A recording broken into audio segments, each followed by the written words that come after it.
Jesus Coffee, bon matin. Pour un matin comme ça, il y a encore du punch. Hein. Famille recomposée.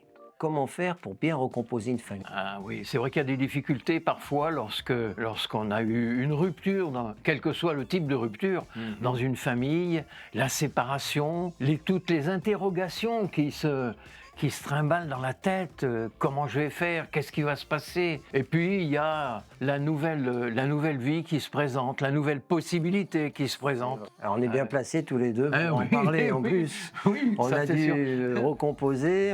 Moi, pour ma part, je dois recomposer.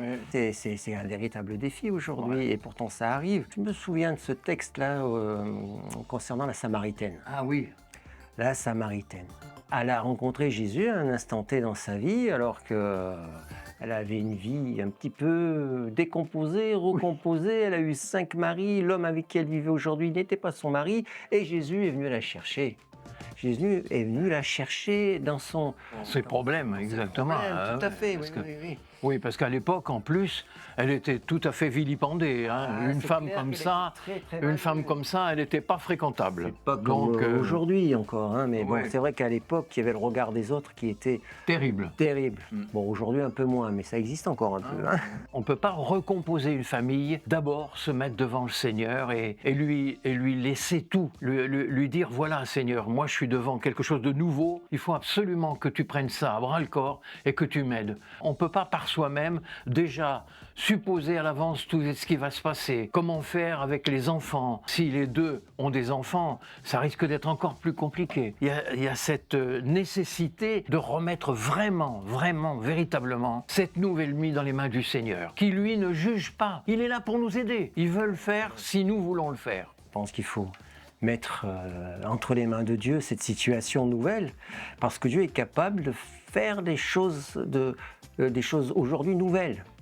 C'est Paul qui écrira en 2 Corinthiens 5,17 « Si tu es en Christ, toutes choses anciennes sont passées. » J'aime bien, moi. Toutes choses sont devenues J'aime nouvelles. bien Paul. Autant mais dire il que est toutes tranché choses dans à le vif, venir... là. Non, mais autant dire que toutes choses à venir sont futures aussi. Donc, Oui, exactement. ça n'a pas ni queue ni tête, ce n'est pas un pléonasme. Quand Paul dit ça, c'est qu'il veut vraiment souligner le fait que quand on est en Christ, quand on est en Jésus, les choses anciennes sont passées, c'est-à-dire qu'elles sont terminées, c'est-à-dire qu'aujourd'hui, elles n'ont pas lieu de venir nous influencer. Il faut vraiment qu'on coupe avec le passé par moment et demander à Dieu de nous aider de couper avec le passé. Le fait qu'elles soient terminées veut également dire qu'elles ne vont pas forcément se reproduire.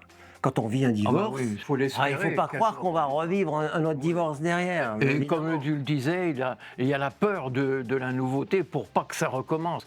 Comment faire pour qu'on ne retombe pas dans les mêmes problèmes? Oui. Et là, c'est là que la confiance dans le Seigneur, elle est importante. Elle est importante. Ouais. Parce que lui seul peut diriger ces choses. Et comme tu me disais tout à l'heure, il faut du lâcher-prise. Je crois que pour bien recomposer une famille, il y a besoin d'accepter de changer ses habitudes. Parce que c'est 2 familles qui se rencontrent, hein. C'est pas simplement un homme, une femme, c'est des enfants qui sont derrière, c'est des tantes, des oncles, c'est 2 familles qui viennent s'unir et recomposer avec tout ça. Dieu peut nous en donner la capacité. Surtout si c'est après une vie déjà avec de nombreuses années derrière soi. Il y a des habitudes. Il y a des habitudes prises et Il y a des modes de fonctionnement qui sont pris et devoir changer tout ça, c'est pas évident. C'est pas évident. repartir avec des nouvelles habitudes, les refaçonner, c'est compliqué. C'est compliqué. C'est compliqué et sans la confiance dans le Seigneur, on ne peut pas y arriver. Moi, je crois qu'on ne peut pas y arriver. Il faut absolument accepter de revoir toute la façon de vivre au quotidien. Mais c'est aussi de l'espoir. Plus notre espoir est dans le Seigneur pour ces choses, plus on a le droit d'espérer qu'il va remodeler ces choses de telle manière que justement, elles ne se reproduisent pas. Oui.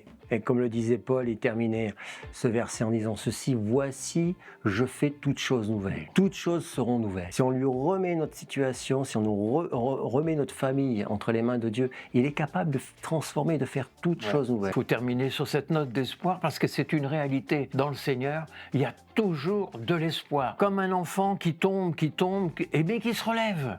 Eh bien, avec le Seigneur, même quand on n'est plus un enfant, ou peut-être surtout quand on n'est plus un enfant, il faut apprendre à se relever et à lui confier de nouveau notre avenir, en oubliant ce qui est passé et en allant vers ce qui est en avant, comme disait notre ami Paul. Mais tout à fait, tout à fait. Et Dieu ne portera jamais un jugement sur votre situation, comme il n'a pas porté de jugement sur la Samaritaine. Ouais, c'est vrai. Mais il l'a réconfortée, il l'a reconstruite. rétablie, Il l'a reconstruite. Ouais. Et ça, c'est formidable.